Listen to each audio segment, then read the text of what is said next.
Bueno, hermanos,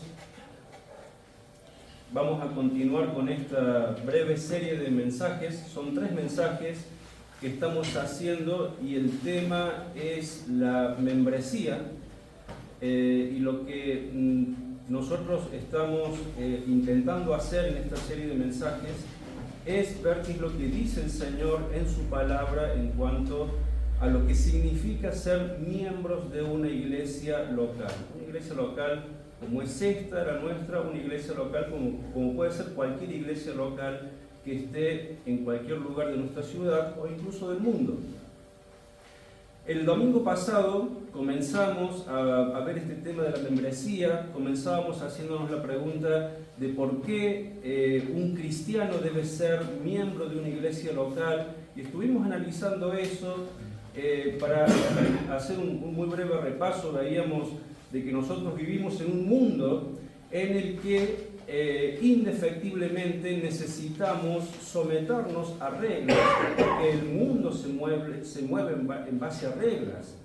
Sería imposible de que nosotros pudiésemos vivir en orden y vivir en paz, o en la cierta paz que el mundo nos permite vivir también, si no existieran estas reglas. Entonces decíamos de que si nosotros formamos parte de una nación, pues gozamos de los beneficios de la nacionalidad, pero al mismo tiempo el gobierno exige de nosotros una respuesta responsable para con las reglas que se establecen en nuestro país, cumplir con las leyes y demás. Si formamos parte de una institución laboral en donde vamos a trabajar y sabemos que de allí vamos a recibir beneficios que vienen a nuestra vida por causa del trabajo que vamos a hacer, pero también esa empresa, sea privada o sea pública, va a exigir de nosotros que cumplamos con horarios, que cumplamos con metas, que cumplamos con las reglas que establece esa empresa. Lo mismo con el estudio, si queremos formarnos académicamente, también vamos a gozar de los beneficios de recibir todos los recursos para nosotros poder crecer en nuestra educación, pero al mismo tiempo tenemos que cumplir con las reglas de dicha institución, horarios, pautas, rendir exámenes, etcétera, y todo eso. Entonces vemos de que todo el mundo se maneja en base a reglas, ¿no es cierto? Y está bien que así sea, porque no habría otra forma de mantener cierto orden. Pero veíamos de que en la institución más importante que existe en la tierra, que no es una institución humana, no es un invento de hombres, sino que es una institución divina por cuanto ha sido establecida por Dios, estamos hablando de la Iglesia del Señor Jesucristo. También muchos cristianos en el mundo disfrutan de los beneficios de venir a la iglesia, de recibir bendición en la iglesia, bendiciones espirituales de muchas formas, pero no siempre los cristianos están comprometidos con su iglesia, en el sentido de asumir, ya no de manera obligatoria, como puede ser en las instituciones humanas, sino de manera voluntaria y amorosa. No responden estos cristianos a los requerimientos que tiene la iglesia local, que es lo que vamos a continuar viendo hoy. Entonces nosotros vemos claramente en la palabra de Dios, como hemos visto ya en el contenido de la carta a los Efesios, que el Señor nos ha bendecido con toda bendición espiritual. Ya Dios no puede hacer más de lo que ha hecho para bendecir nuestras vidas, con su salvación, con su Hijo, con las promesas eternas, bueno, con todas las bendiciones que encontramos en la palabra de Dios para nuestras vidas, pero al mismo tiempo también vemos de que la palabra de Dios espera de nosotros, Dios espera de nosotros, que sus propósitos sean también nuestros propósitos, que sus metas sean nuestras metas. Es decir, de que no solamente participemos de la vida de la iglesia nada más que para recibir bendición, sino que también la palabra de Dios nos pide que seamos responsables de involucrarnos en la vida de la iglesia, y eso es lo que tiene que ver con la membresía, con ser miembro oficial de una iglesia local.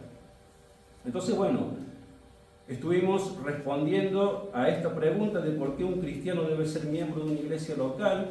También estuvimos viendo dónde encontramos el concepto de membresía en la Biblia y dijimos de que lo encontramos en todo el Nuevo Testamento. Estuvimos analizando algunos pasajes Y finalmente estuvimos viendo cuál es la diferencia entre asistir a la iglesia y ser un miembro de la iglesia local. Y vimos de que claramente existe una gran diferencia entre ser un miembro oficial comprometido con la iglesia en la que yo entiendo que el Señor me ha traído y debo asumir un compromiso, una responsabilidad con esa iglesia.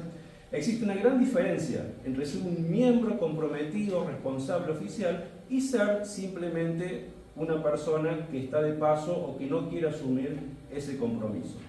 Hablamos de eso el domingo pasado. Hoy vamos a estar hablando acerca de cuáles son los requisitos para ser miembro de una iglesia y luego vamos a estar analizando en qué consiste el pacto de la membresía. Y el próximo domingo vamos a estar hablando acerca de por qué somos una iglesia bautista reformada. Porque todas estas cosas que nosotros muchas veces las decimos porque nos identificamos con esa línea doctrinal, pues nosotros necesitamos saber en detalle por qué decimos que somos lo que somos, por qué enseñamos lo que enseñamos, por qué creemos en lo que creemos y queremos encontrar respaldo bíblico en todo eso. Pues bien, vamos entonces a nuestro tema de hoy. Ustedes van a ver que en la parte ahí de sus bosquejos, generalmente lo que hacemos es respaldar todos los puntos con pasajes bíblicos. Van a ver que no hay ni un solo pasaje bíblico. Pero si ustedes dan vuelta a sus hojitas, al final vamos a estar leyendo el pacto de membresía y ahí están todos los pasajes bíblicos que van a respaldar lo que vamos a estar viendo hoy. Pero eso lo vamos a hacer al final. Ahora, ¿cuáles son los requisitos para ser miembro de la iglesia local del Señor Jesucristo? En primer lugar, la respuesta es bastante sencilla y el primer requisito es ser cristiano. No puede formar parte de la iglesia del Señor Jesucristo alguien que no es cristiano. Sí puede una persona que no es cristiana venir a la iglesia y obviamente son muy bienvenidos, pero el propósito es compartirles el evangelio. ¿Para qué? Para que esa persona entienda que es pecadora, entienda que Dios envió a su Hijo al mundo para morir por sus pecados en una cruz y para que esa persona en arrepentimiento genuino se rinda a los pies de Cristo y ponga su fe en Él. A partir de ese momento y solo a partir de que la persona ha pasado por la experiencia de la salvación es de que la persona entendemos de que se convierte en un cristiano. Entonces, el primer requisito es ser cristiano y la iglesia también es la que de alguna manera confirma la profesión de fe de esta persona. ¿Qué significa esto? Significa de que la iglesia es responsable de ver si esa persona que dice ser cristiana realmente lo es. Porque vivimos en un mundo en el que muchas personas dicen ser cristianas y lo son solamente de profesión, pero no han pasado necesariamente por la experiencia salvadora de Dios, del Señor Jesús. Entonces, ¿qué vamos a hacer con esas personas? Sentarnos, hablar con ellas y de repente hacer una pregunta muy sencilla, así como el Señor Jesús hizo con Pedro y con sus apóstoles. ¿Se acuerdan que Jesús les dijo, ¿y ustedes quién dicen que soy? Entonces le preguntamos a la persona, ¿quién es Jesús? ¿Quién es Jesús para tu vida? ¿Qué es el Evangelio? La gente necesita entender qué es el Evangelio. La gente no puede creer en algo que no entienden. Por eso a la persona hay que explicarle, y la persona que dice ser cristiana, tiene que saber explicar palabras más, palabras menos, detalles más, detalles menos, pero tiene que saber explicar por qué dice que es un hijo o una hija de Dios. ¿Por qué es cristiano? Entonces, en primer lugar, ser cristiano. El segundo requisito es haber sido bautizado, porque esto es lo que la palabra de Dios nos enseña. El primer paso en la vida cristiana, después de que una persona asume haber sido salvada por el Señor, el primer paso en la vida cristiana, como vemos en el Nuevo Testamento, es el bautismo. Allí vemos de que nosotros, si quieren, vamos buscando en el libro de los Hechos, capítulo 2, verso 38.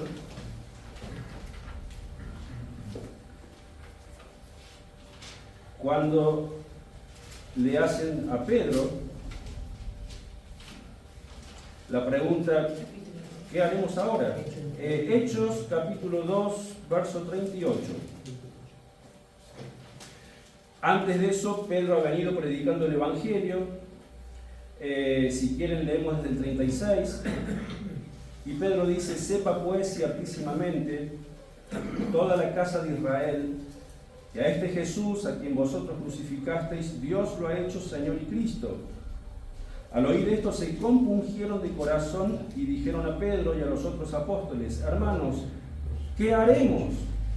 ¿Qué haremos? Ahí había una multitud que bajo el peso de la predicación del apóstol Pedro, quien les estaba diciendo, ustedes dieron muerte al Señor Jesús, ustedes crucificaron al Hijo de Dios. Entonces ellos, compungidos de corazón, le dicen, ¿qué haremos? ¿Qué haremos ante semejante situación? Verso 38, Pedro les dijo, arrepentíos y bautícese cada uno de vosotros en el nombre de Jesucristo para perdón de los pecados y recibiréis el don del Espíritu Santo.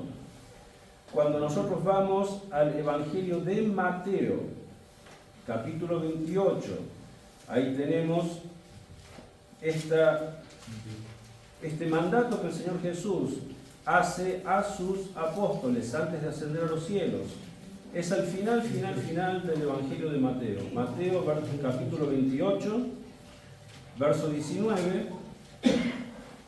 Jesús ya se despide y les dice, por tanto, id y haced discípulos a todas las naciones, bautizándolos en el nombre del Padre, del Hijo y del Espíritu Santo. Entonces, lo primero que el Señor Jesús manda a hacer a sus apóstoles, después de que estos hicieran discípulos, hacer discípulos, ¿qué significaba? ¿Y qué sigue significado? Predicar el Evangelio a una persona, que la persona crea en el Evangelio, y cuando hay un verdadero testimonio de que esa persona, hay evidencia de nueva vida espiritual en la persona, la iglesia ve de que la persona no solamente entiende el Evangelio, no solamente lo sabe explicar, sino que también ha pasado un tiempo prudencial en el que hay evidencia de vida nueva y espiritual en la persona, pues ahí es donde se nos manda a bautizar a las personas. Es lo primero que el Señor Jesús manda a hacer a sus apóstoles cuando hagan discípulos. Ahora, entendemos bien, el bautismo no salva a nadie. El bautismo no es necesario para la salvación. Necesario para la salvación es creer en Cristo, es arrepentimiento verdadero de nuestros pecados y poner nuestra fe y confianza solamente en el sacrificio que Cristo hizo en la cruz. El bautismo, el Señor lo instituyó y nos lo dejó como una ordenanza para que aquellos que han creído en Él se identifiquen públicamente por medio de pasar por también esta experiencia del bautismo, para identificarse, para dar testimonio público ante la iglesia, ante el mundo, de que esa persona se identifica ahora con el Señor Jesucristo y con la iglesia del Señor Jesucristo. Eso es lo que significa el bautismo. Bueno, no vamos a entrar en mucho más detalles ahora con esto, si después alguien necesita más detalles, pero quiero contarles también de que de este tema y muchos otros más es lo que estamos haciendo los días viernes en estas clases de discipulado, en donde estamos analizando con más detalle todos estos puntos.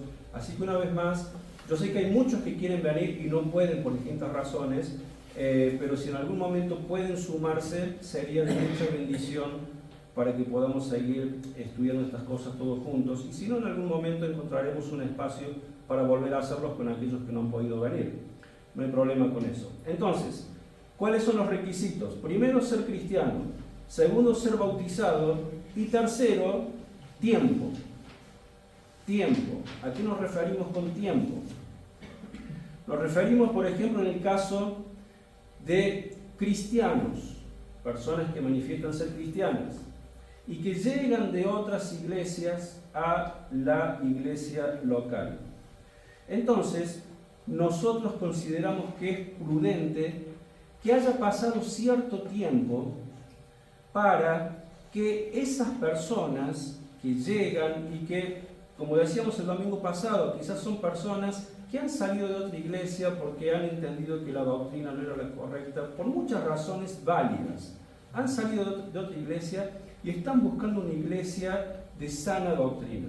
Entonces llegan a nuestra iglesia, pero lo prudente, por una cuestión de prudencia, por una cuestión de ética, por una cuestión de respeto, es decirle a la persona: son muy bienvenidos, sencillamente tomen asiento y comiencen a conocer de qué se trata nuestra iglesia. Y para esto va a ser necesario que pasen algunos meses, mínimo 6 meses o tal vez más.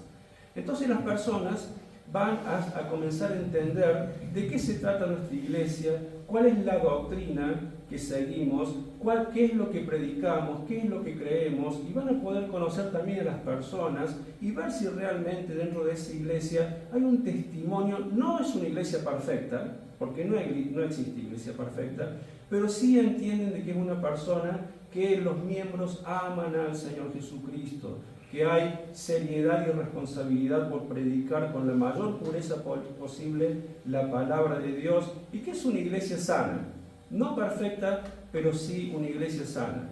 Entonces, estas personas que llegan tienen la oportunidad de conocer a la iglesia, de conocer a los hermanos, de conocer al pastor o a los pastores, en caso que haya más pastores, pero al mismo tiempo la iglesia y el liderazgo de la iglesia tiene tiempo para comenzar a conocer a esos hermanos nuevos que van viniendo.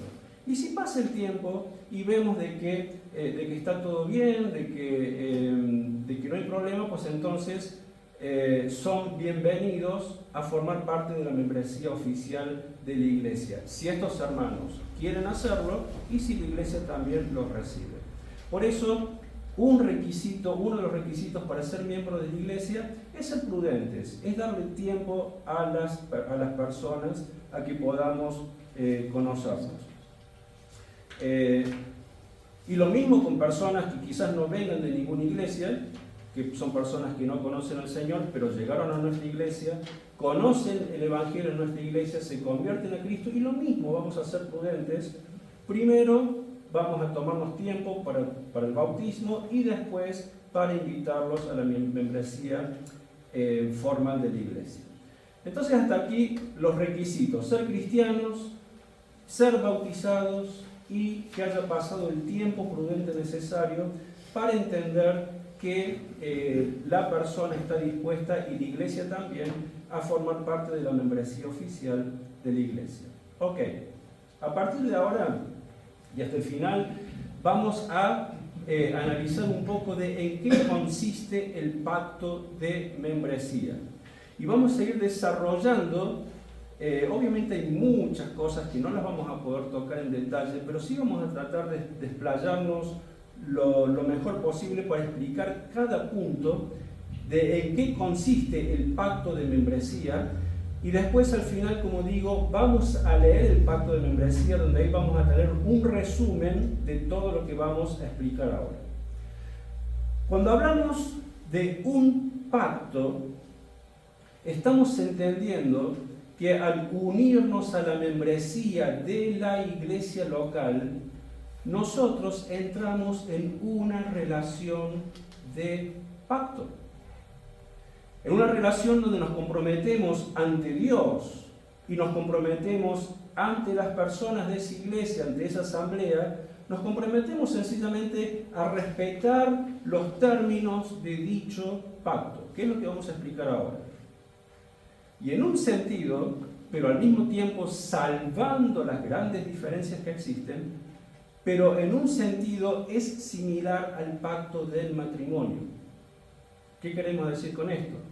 Cuando un hombre y una mujer van y se presentan ante el juez en el registro civil, porque han decidido unir sus vidas en sagrado matrimonio, ¿qué hacen en el momento que están firmando ellos? Que dan el sí. Ellos están firmando un pacto. Ellos entran en una relación con pacto, en una relación de pacto. ¿Cuál es el pacto? El hombre ante el juez. Y no nos olvidemos que toda autoridad humana ha sido instituida ¿por quién? Por Dios. Entonces ese juez, en un sentido, es un representante de Dios en la tierra. Entonces el juez también se llama testigos. Viste que te hacen llevar testigos, familiares, amigos. Entonces, esa pareja que está a punto de contraer matrimonio asume la responsabilidad y entra en esta relación de pacto y tiene por testigo a ese juez, tiene por testigo a los testigos y lo está haciendo ante la presencia de Dios. ¿Y cuál es el compromiso que está haciendo? Me comprometo a ¿qué? A amar a esta mujer hasta que la muerte nos separe. Me comprometo a amarla, me comprometo a serle fiel, me comprometo a suplir sus necesidades, me comprometo a estar con ella en las buenas y en las malas, en la salud y en la enfermedad, ¿se acuerdan? Bueno, y por parte de la mujer exactamente lo mismo. Y se firma un pacto ante el juez, ante los testigos y ante Dios, es cosa muy seria. Lo mismo pasa con la iglesia, salvando las diferencias, pero lo mismo, entramos en una relación de pacto, en donde yo me uno a esta iglesia local porque entiendo que es el lugar donde Dios me ha traído, donde yo puedo crecer, mi familia y yo y todas aquellas personas que vengan acá van a ser bendecidas porque van a crecer por el conocimiento de la palabra de Dios y demás. Voy a recibir bendición, pero también me comprometo a ser parte responsable de todo lo que la iglesia, lo que Dios espera de mí al ser miembro de la iglesia. Entro en una relación de pacto, hay un compromiso que yo asumo ante Dios y ante mis hermanos en la fe. Entonces, ¿en qué consiste el pacto de membresía? En primer lugar, en mantener la adoración pública de Dios de acuerdo a su santa palabra. Me comprometo.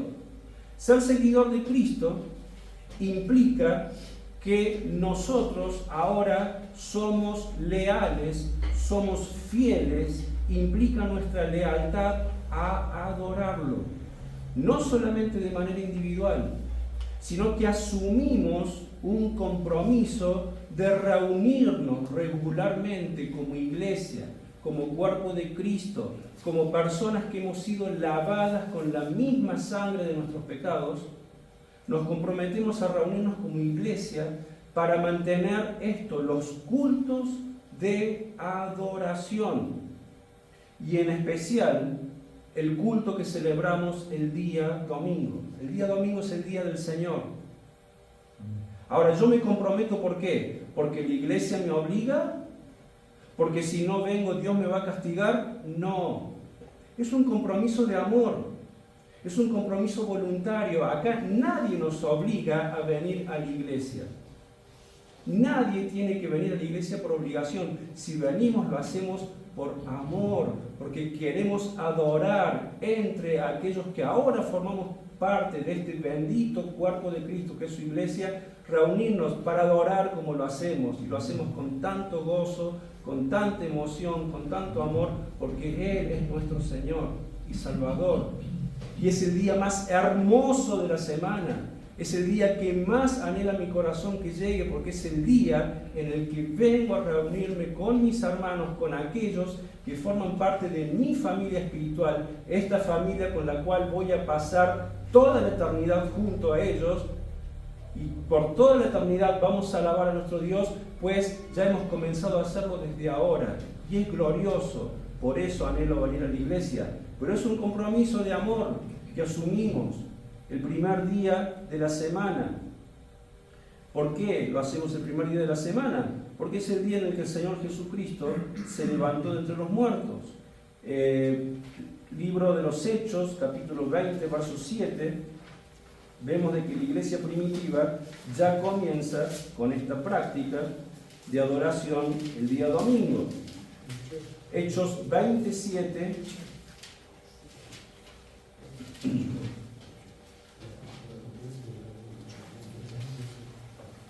dice el primer día de la semana, y entendemos que el primer día de la semana es el domingo. El primer día de la semana, reunidos los discípulos para partir el pan. ¿Qué es esto de partir el pan? Es lo que vamos a hacer hoy, es celebrar la cena del Señor. reunidos para partir el pan. Pablo, que tenía que salir al día siguiente, les enseñaba y alargó el discurso hasta la medianoche. Se reunían el primer día de la semana para adorar a Dios, para abrir la palabra de Dios, para enseñar lo que decía la palabra de Dios, para compartir la cena del Señor. Y así lo hacían. Entonces, ese es el día donde adoramos al Señor y lo hacemos por medio de himnos, por medio de cánticos espirituales, pero cuando terminamos de cantar no dejamos de adorarlo. Lo que estamos haciendo en este momento también es adoración. Cuando abrimos su palabra y la leemos y la explicamos y la exponemos y la oímos y la implementamos a nuestra vida, también es un acto de adoración. Entonces adoramos a nuestro Dios el día domingo por medio de cánticos, alabanzas, pero también por medio de la lectura y la exposición de la palabra de Dios. Y también adoramos a nuestro Dios por medio de las ofrendas voluntarias que cada uno traemos a su iglesia. Fíjense qué pasaje hermoso, yo se los leo, si quieren búsquenlo, pero yo se los leo. Efesios capítulo 3, 20, 21, y dicho de paso, este es el último pasaje que hicimos en nuestro estudio de la carta a los Efesios. ¿Se acuerdan que hemos estudiado hasta el capítulo 3? Después vamos a seguir con lo que hace de la carta. Pero terminábamos el capítulo 3 leyendo estos dos pasajes, 3, 20, 21, en donde Pablo, en una oración que está haciendo, dice: y a aquel está con mayúsculas, se está refiriendo al Señor Jesús.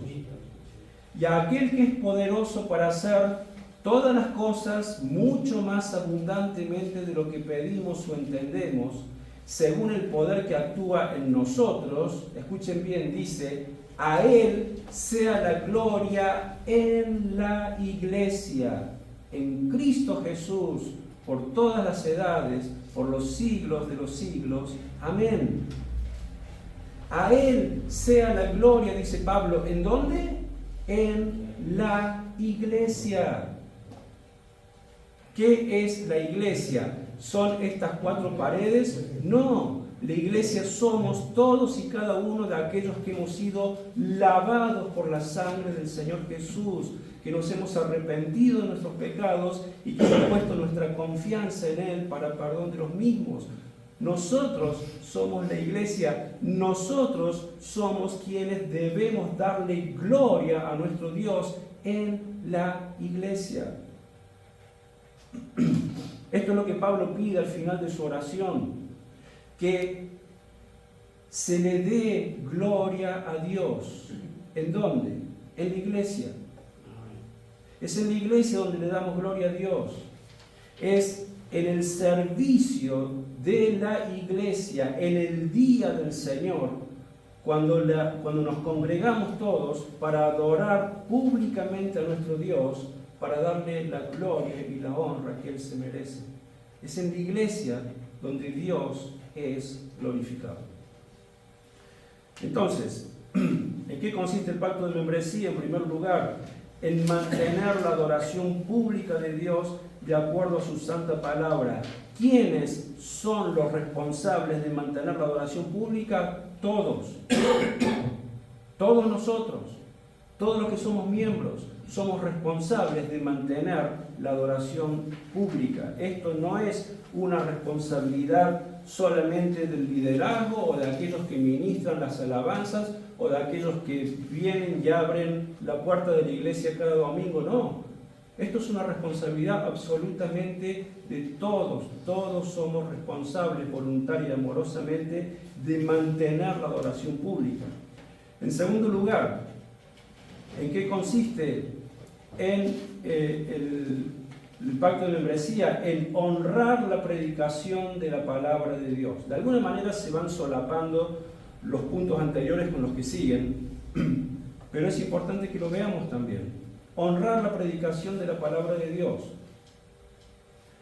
Nosotros honramos la predicación en el sentido de que atendemos, estamos atentos a la exposición de la palabra de Dios, tanto para escucharla como para obedecerla. ¿Se acuerdan que Santiago dice, por tanto, no seáis tan solamente oidores de la palabra de Dios, sino también hacedores de la palabra de Dios. Entonces, ¿de qué manera honramos la predicación? Viniendo con un corazón dispuesto a escuchar lo que Dios nos va a hablar en ese día, pero también por obedecerla. Entonces, honrar el ministerio de la palabra de Dios es atender a la palabra de Dios.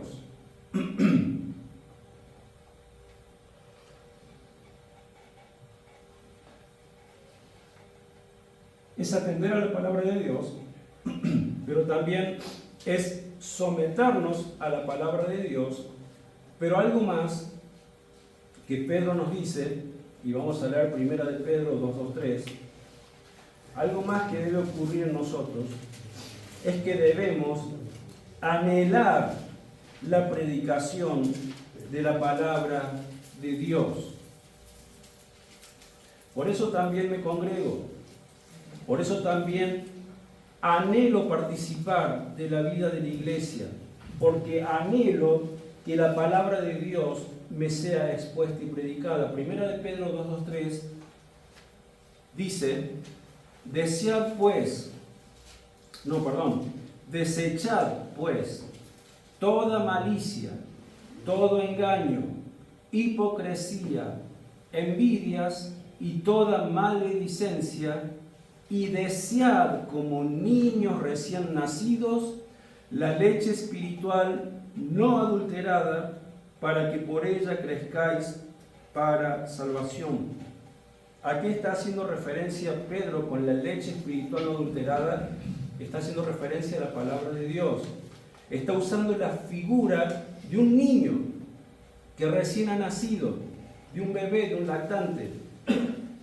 Y los niños, cuando recién nacen, vieron con el hambre y con el deseo que quieren tomar la teta de la mamá, y cuando encuentran la teta de la mamá se prenden y disfrutan tanto de estar allí y están comiendo ese alimento que es puro, que los fortalece, que los nutre, que los ayude en sus primeros tiempos de vida a ser nutridos. Bueno, lo mismo dice Pablo, así como los bebés desean de una manera casi desesperada de nutrirse de ese alimento, así también nosotros debemos desear como niños recién nacidos la leche espiritual no adulterada, es la palabra de Dios.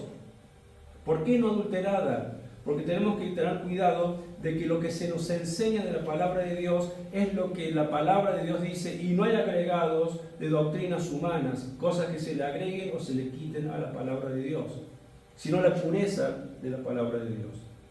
Entonces, los creyentes honestamente deberíamos estar todas las veces que se enseña, que se predica la palabra de Dios en la iglesia, en la medida, vuelvo a repetir, que sea posible, que no haya algún caso de instancia mayor que no lo permita. Ok, eso está justificado. Pero si no tengo justificación para no ir a la iglesia, realmente mi compromiso de amor para con Dios y con la iglesia, parte de entrar en esta relación de pacto, es estar allí. Tercero, no dejar de congregarnos. Y bueno, vamos a leer el pasaje que creo que la mayoría saben, que está en la carta a los Hebreos, que habla de una manera tan clara.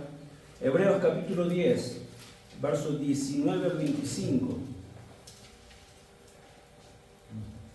No dejar de congregarnos. Hebreos capítulo 10, versos 19 al 25 dice: así que, hermanos, tengamos libertad para entrar en el lugar santísimo por la sangre de Jesucristo, por el camino nuevo y vivo que Él nos abrió a través del velo, esto es su carne. ¿Qué está diciendo con esto? Que podemos presentarnos ante Dios en oración con toda confianza, básicamente. También, verso 21, tenemos un gran sacerdote sobre la casa de Dios. Obviamente está hablando del Señor Jesucristo. Verso 22, acerquémonos pues con corazón sincero, en plena certidumbre de fe, purificados los corazones de mala conciencia y lavados los cuerpos con agua pura. Mantengamos firme, sin fluctuar, la profesión de nuestra esperanza, porque fiel es el que prometió. Y considerémonos unos a otros para estimularnos al amor y a las buenas obras. Ahora bien, ¿cómo logramos hacer todo esto que acaba de explicar acá la carta a los Hebreos? La respuesta está en el verso 25. Dice: no dejando de congregarnos, como algunos tienen por costumbre, sino exhortándonos, y tanto más cuando veis que aquel día se acerca. Congregarnos es un mandato claro de la palabra de Dios. Congregarnos es mucho más al mismo tiempo que asistir. Es mucho más que asistir simplemente. Congregarnos es, en los términos bíblicos, en los parámetros de Dios, si entendemos la importancia de la membresía, congregarnos es involucrarnos en cuerpo y alma con todo lo que Dios está haciendo a través de su iglesia. Es entregarnos a una vida de oración comunitaria también. Esto no significa que no podamos orar individualmente en casa o juntarnos por allí con algún hermano, pero vemos de que el reunirnos a orar como iglesia también tiene que ver con esta idea de congregarnos. Entonces, congregarnos es más que asistir. Congregarnos es estar involucrados en cuerpo y alma, entregados a la vida de oración comunitaria, entregarnos a la adoración comunitaria, someternos al ministerio de la palabra de Dios. Y otra cosa más, Gálatas 5, 22, 23. Otra cosa más, cuando nos congregamos, es poner por obra el fruto del Espíritu Santo que ahora Dios nos permite que podamos tener. Fíjese Gálatas capítulo 5, versos 22 al 23.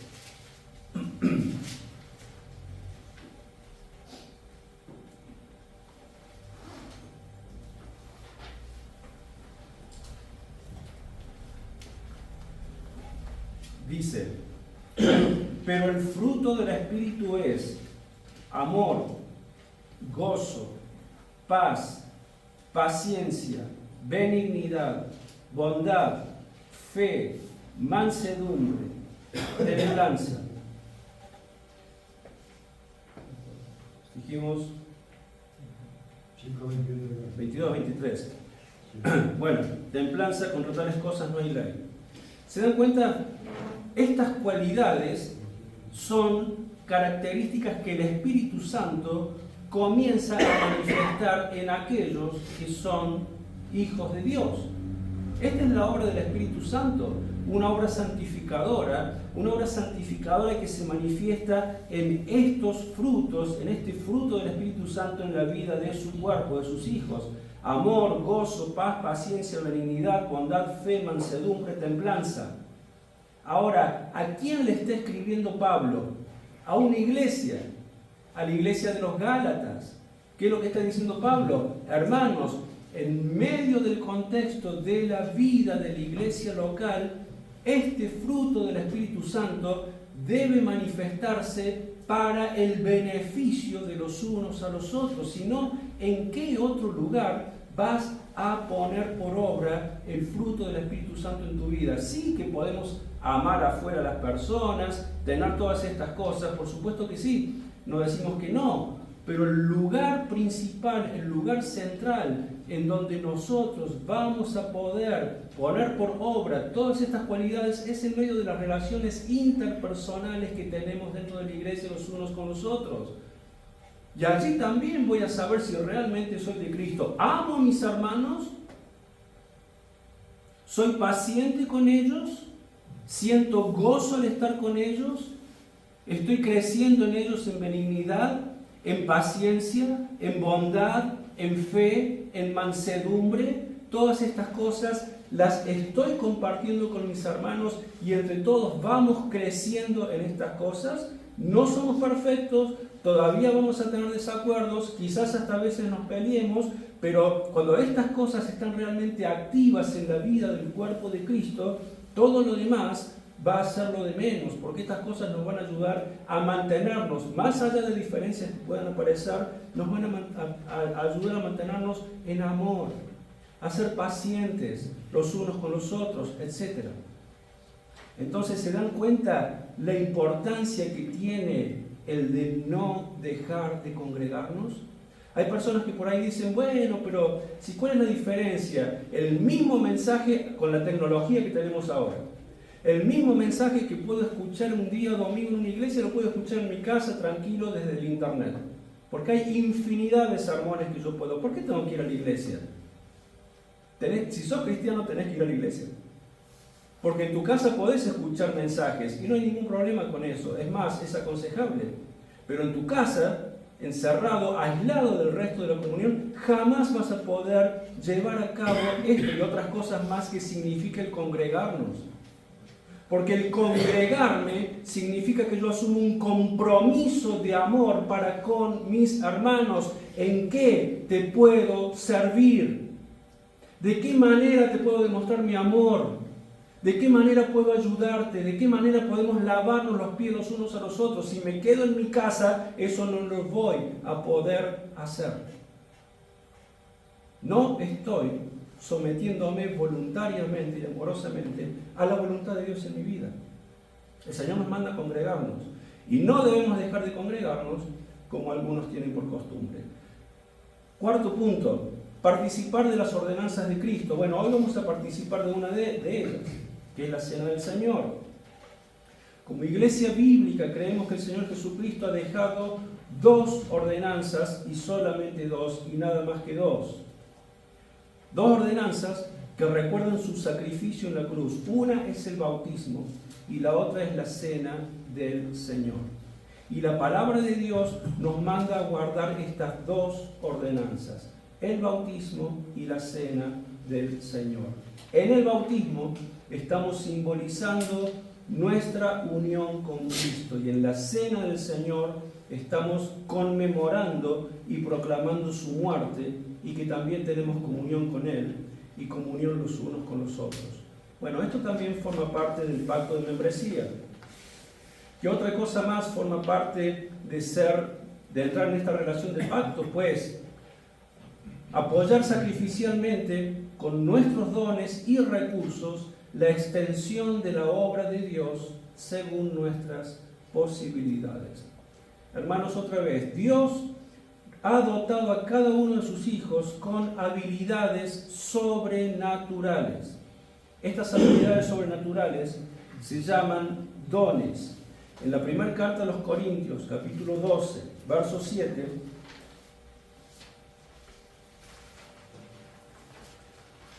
Pablo dice: pero a cada uno le es dada la manifestación del Espíritu para bien de todos. Otra vez, Dios nos ha dado capacidades espirituales. Primero nos ha dado talentos naturales, digamos. Todos nacemos con algún talento, ¿no es cierto? Algunos tienen talento, qué sé yo, para el arte, para la música, otros tienen talento para los números, la matemática, la administración, otros tienen otros tipos de talentos, infinidad de talentos. Bueno, esos talentos también nos han sido dados por Dios y todo eso también tengo que estar dispuesto a ponerlo al servicio del cuerpo de Cristo.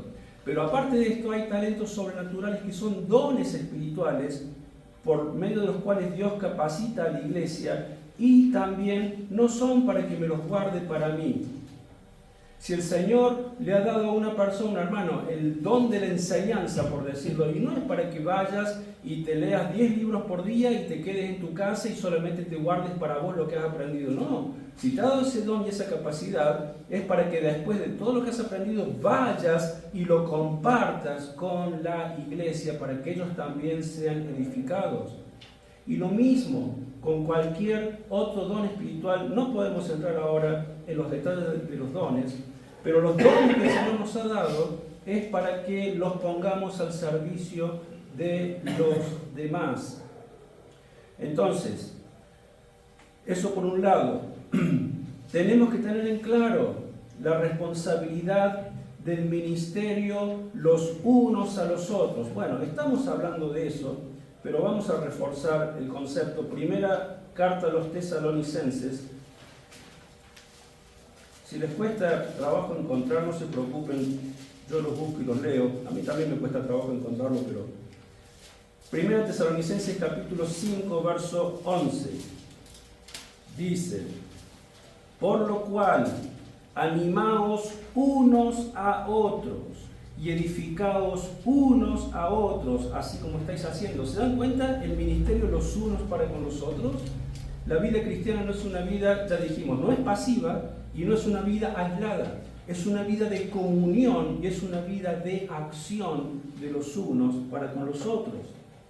Verso 14 al 15, ahí mismo dice: también os rogamos, hermanos, que amonestéis a los ociosos, que alentéis a los de poco ánimo, que sostengáis a los débiles, que seáis pacientes para con todos. Mirad que ninguno pague a otro mal por mal, antes bien, seguid siempre lo bueno, unos para con otros y para con todos. Otra vez, este principio de ministrarnos los unos a los otros, alentándonos, amonestándonos, exhortándonos, animándonos. Y estos versículos están encerrando a dos versículos que no leímos, que son los 12 y los 13. Los leemos ahora. Dice: os rogamos, hermanos, que reconozcáis a los que trabajan entre vosotros y os presiden en el Señor. Se está refiriendo a los pastores. Y os amonestan. Tenedlos en mucha estima y amor por causa de su obra. Tened paz entre vosotros. Ahora, ¿qué es lo que está diciendo? Nos está mostrando de que el ministerio de los unos para con los otros es un complemento al trabajo de los pastores. ¿Qué significa esto? Significa de que los pastores no son los únicos responsables de implementar estas cosas en la iglesia, sino que es responsabilidad de todos.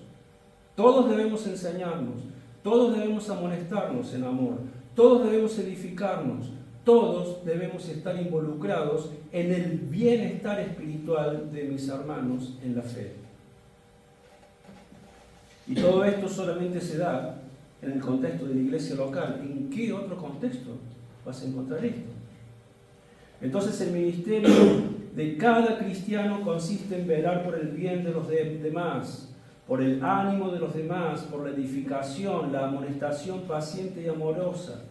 Debemos vigilar el comportamiento los unos de los otros, procurando que el pecado no tenga dominio de ninguno de nosotros, estimulándonos a la obediencia, amonestándonos unos a otros en amor, conforme a lo que dice la palabra de Dios. Esto no es responsabilidad solamente de los pastores, sino que es responsabilidad de toda la iglesia. Otra responsabilidad que Dios ha dado a los miembros de la iglesia es proveer económicamente para el cuidado del lugar de la adoración, el lugar donde nos reunimos, el sostenimiento del ministerio de la palabra de Dios, ayudar a los miembros de la congregación que tengan una necesidad genuina y que carezcan de familiares que puedan apoyarlos, ayudar también a hermanos que quizás están en otros lugares, así como estamos haciendo, por ejemplo, con nuestros hermanos en la Rinconada, y también al mantenimiento de misioneros que, con el favor de Dios, de esta iglesia en algún momento, quizás podamos enviar a alguien de misionero a otro lugar, de nuestra provincia, de nuestro país o del mundo. Otro punto más, ¿en qué consiste el pacto de la membresía? En acatar la disciplina de la iglesia. Todos estamos bajo disciplina en algún sentido. Cuando nosotros venimos a ser miembros de la iglesia, no solamente asumimos los privilegios y beneficios que vamos a recibir de la iglesia, sino que también entendemos cuando asumimos esa relación de pacto, a que también nos sujetamos a la disciplina y al gobierno de la iglesia conforme a lo que Dios dice en su palabra. Dios ha mandado a la iglesia que ejerza cierta autoridad o disciplina sobre sus miembros para llevarlos a la observancia de todos los mandamientos de Cristo.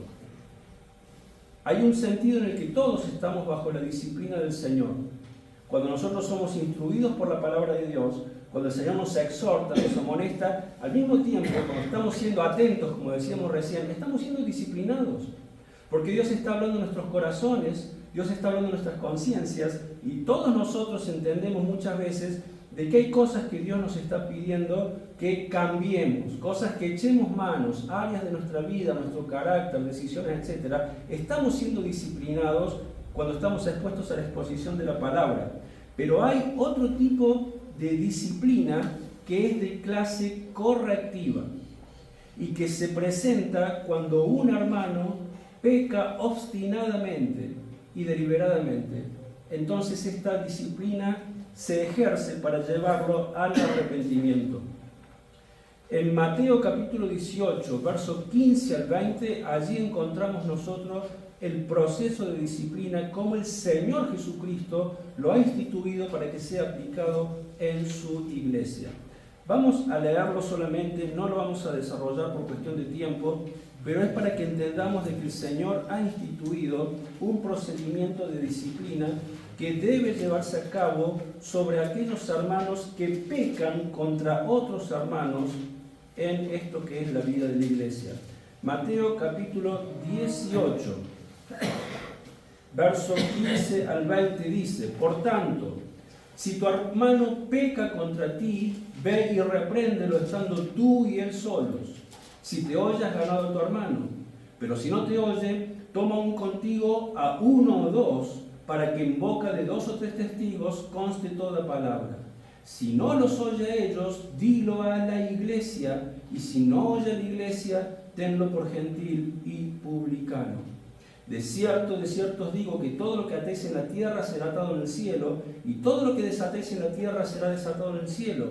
¿Qué está diciendo el Señor? Toda decisión que la iglesia tome sobre ese hermano va a ser respaldada por Dios en el cielo.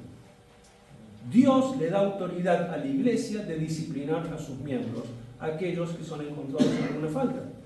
Hay un proceso, si en lo que acabamos de entender. El propósito es siempre la restauración, que el hermano se arrepienta.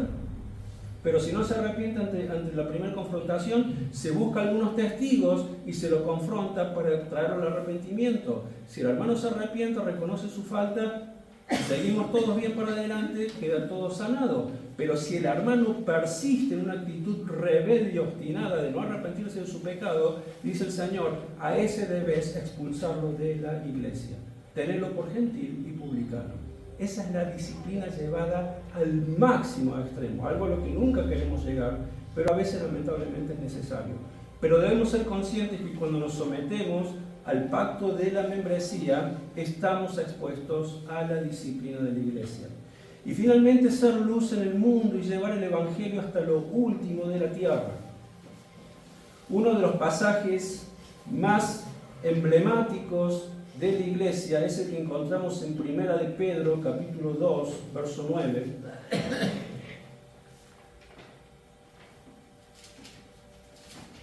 Primera de Pedro. Hay un teléfono ahí que está sonando, me parece. Primera de Pedro, capítulo 2, verso 9 dice: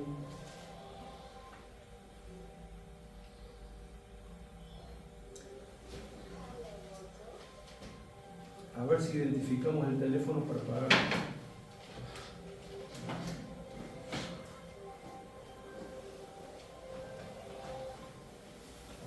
¿Era ese?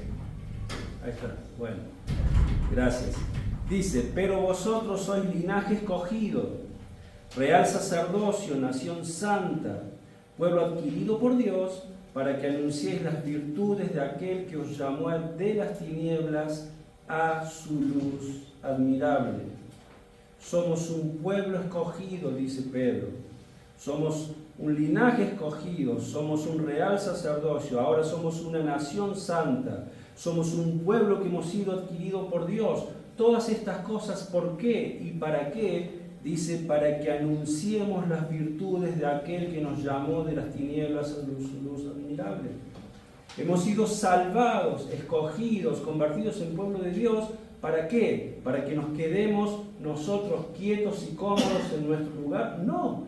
Hemos sido escogidos y salvados y lavados por la sangre de Cristo para que demos a conocer al mundo la admirable belleza que existe en el Evangelio del Señor, que es el único mensaje que puede salvar sus almas. Entonces, tenemos un compromiso como iglesia, y esto es no solamente ser evangélicos, sino que somos llamados a ser evangelísticos. ¿Notan la diferencia? Una cosa es ser evangélico, otra cosa es ser evangelístico.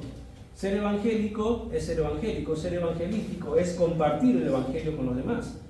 Y a esto es a lo que se nos llama, proclamar el evangelio a otros hermanos no es una opción, debemos hacerlo. Compartir el evangelio con los demás no es exclusivo del grupo de evangelismo que está dentro de la iglesia, que son un grupito que salen y evangelizan. No, eso no es una iglesia evangelizadora. Eso es un grupito de la iglesia que evangeliza. Toda la iglesia es llamada a compartir el evangelio con la gente. Esto es parte de lo que es la esencia de la iglesia. La iglesia tiene dos propósitos que son fundamentales. Uno es la de que el cuerpo de Cristo, los miembros de la iglesia local, seamos edificados. Ese es uno de los propósitos. Pero el otro propósito es de que seamos una iglesia evangelizadora y misionera, que compartamos el evangelio con el mundo. Cuando una iglesia está compuesta y está activa en estos dos propósitos fundamentales, pues entonces es una iglesia bíblica. Muy bien, lo que vamos a hacer ahora es leer el pacto del miembro. Ahora sí den vuelta sus hojitas. Y vamos a leer, y acá lo que tenemos es de manera resumida todo lo que acabamos de explicar. Y este es el pacto en el que entramos cuando voluntariamente asumimos la responsabilidad de ser miembros de una iglesia local. Y dice así: habiendo sido llevados por la gracia divina, según creemos, a arrepentirnos y creer en el Señor Jesucristo y a entregarnos a Él, y habiendo sido bautizados sobre nuestra profesión de fe en el nombre del Padre, y del Hijo y del Espíritu Santo, nosotros ahora, confiando en su misericordia, su misericordiosa ayuda, de manera solemne y gozosa, establecemos nuestro pacto los unos con los otros. Trabajaremos y oraremos por la unidad del Espíritu en el vínculo de la paz. Andaremos juntos en amor fraternal como conviene a miembros de una iglesia cristiana y ejercitaremos un cuidado afectuoso velando los unos por los otros, como así también amonestándonos y estimulándonos en amor según lo demande cada ocasión. No dejaremos de congregarnos y seremos responsables en orar los unos por los otros y por los demás. Asimismo, seremos responsables en la crianza de nuestros hijos u otras personas que estén bajo nuestro cuidado, de hacerlo en la disciplina y amonestación del Señor, y por medio de un ejemplo puro y amante, procuraremos guiar a la salvación a nuestra familia y amigos.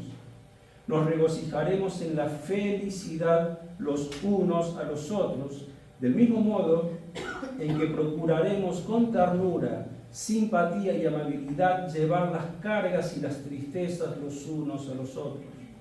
Procuraremos con la ayuda de Dios vivir cuidadosa y piadosamente en el mundo, renunciando a las concupiscencias mundanas y recordando que, al igual que hemos sido enterrados voluntariamente por el bautismo y resucitados de nuevo simbólicamente de la tumba, así también en nosotros tenemos la santa responsabilidad de vivir una vida nueva, dejando atrás todo lo que desagrada a nuestro Dios y Salvador.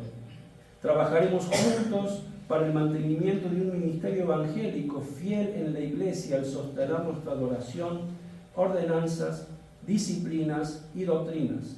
Contribuiremos gozosos y regularmente al sostenimiento del ministerio, los gastos de la Iglesia, la ayuda a los pobres y la extensión del Evangelio a todas las naciones. Cuando nos tengamos que mudar de este lugar, nos uniremos tan pronto como sea posible a alguna otra iglesia donde podamos desarrollar el espíritu de este pacto y los principios de la palabra de Dios.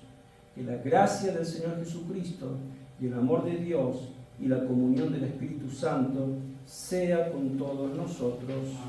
Amén. Amén.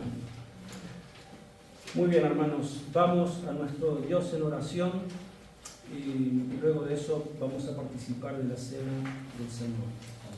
Padre Celestial, Señor, nos acercamos a ti y una vez más con nuestros corazones llenos de agradecimiento y te damos gracias, Señor, porque una vez más nos has hablado por tu palabra. Y Señor, una vez más creemos entender la hermosura de esta institución divina de la Iglesia. Nos ayudas a entender que es el lugar más glorioso que existe sobre toda la faz de la tierra. Nos ayudas a ver lo infinitamente importante que es formar parte de la membresía de tu iglesia, de la iglesia local. Nos ayudas a poder entender tu diseño para la vida de tus hijos. Nos ayudas a poder entender el orden que vos has establecido para que como iglesia podamos vivir ordenadamente en servicio voluntario, sumiso y gozoso a ti, y porque a través de eso, Señor, no solamente te honraremos a ti y será de bendición para la vida de tu iglesia, para nuestras vidas, también, Señor, eso redundará en que muchas personas puedan conocer tu salvación y al final, como siempre, todo que sea para que tu nombre sea conocido, alabado, honrado y glorificado. Te damos gracias por tu palabra una vez más. Oramos en el precioso nombre del Señor Jesús. Amén.